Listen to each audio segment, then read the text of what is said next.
Hi everybody, I hope you are fine. Sorry, but my English is not good. I'm not English, I'm not American. So I write some notes. Robert Plant, it's one of the most emblematic singers from the 60s. I met him at the Europa Hotel, which is situated at 500 meters from my house. Since a long time ago, I built a strategy to meet my favorite musicians. Just be the hotel director's friend. It's easy like that. So by this way, I didn't need to wait for the rock stars who were performing in town, acting as the fans do. From time to time, the director used to call me and say, "José, your man is at the bar."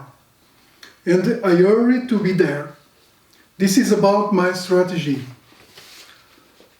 Robert Plant went to see James Brown's concert the day before, here in Colmar, and I met him at the hotel counter.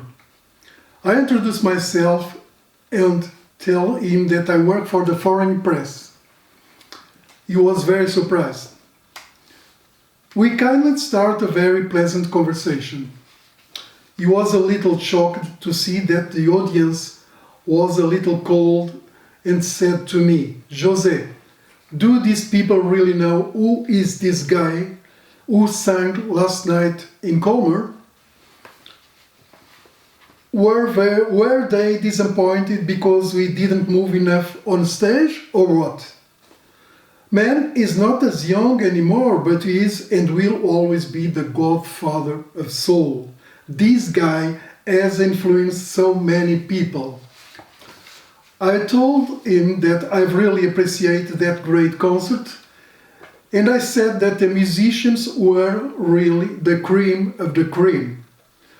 Robert then tells me that when somebody play in the James Brown band and put that on his business card, they have a lot of job for life.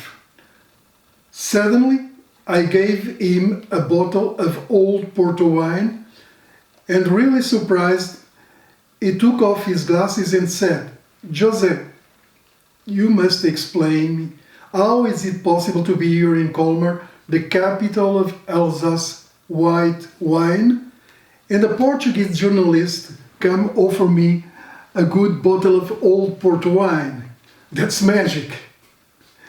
I said, "You know, Robert, I am an humble ambassador of my country, and I know that the English people love Porto wine, right?"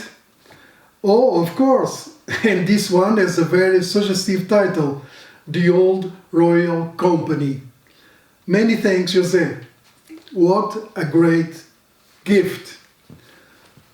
Plant is that rare musician whose output has got consistently better with age, like an old Porto wine.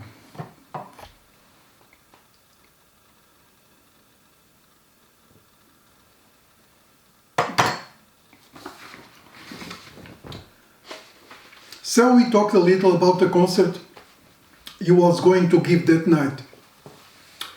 All the fact that he was engaged in a new adventure with young musicians motivate him. He was very excited to learn and sharing great moments with these guys.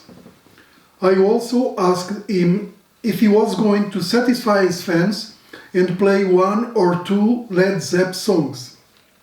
He said, "You know, José, those memories of the past will always work like handcuffs that I have to wear all my life."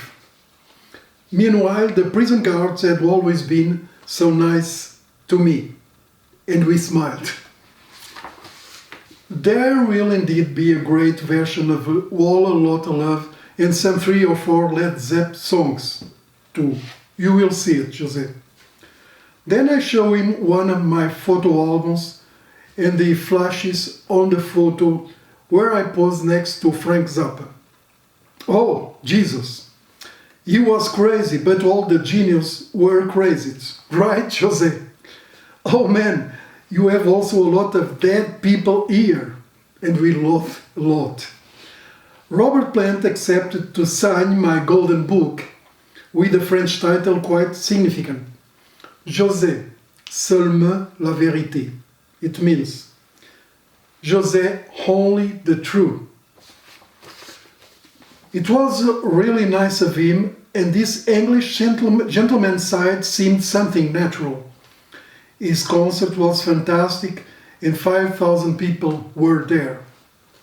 There was a huge excitement around this concert because it was the first time that a member of Led Zeppelin was coming to the Colmar Wines and Fair Music Festival. Robert was in a great shape that night, and the rehabilitation of some Led Zeppelin titles mixed with Oriental and African tones were very successful.